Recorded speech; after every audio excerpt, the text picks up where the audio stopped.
Another day without power.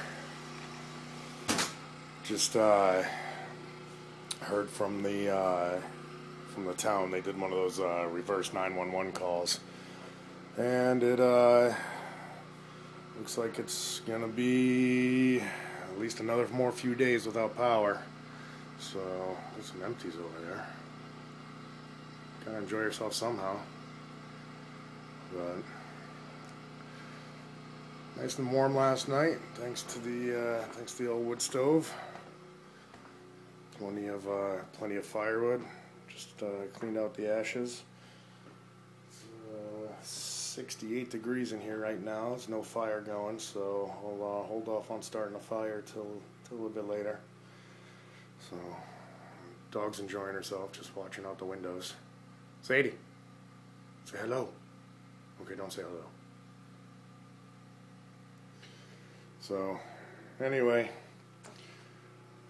kind of a small, insignificant sort of thing.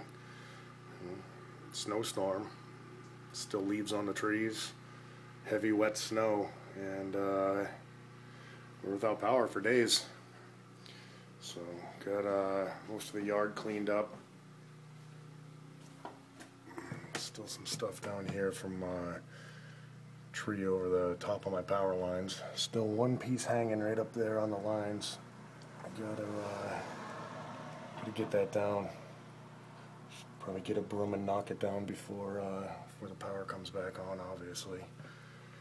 So, guys, this is what we prep for. This is why we prepare. This is why we are prepared. This is why we believe in preparedness. Not so we can just do something that's cool. It's a lifestyle. It's a whole lifestyle. You can't let it consume your entire life. You got to have your other life outside of it. But for times like this, just a snowstorm. We got no power, no heat, no nothing. For almost a week. Looking like about a week. So, take care, everyone. Have a good day.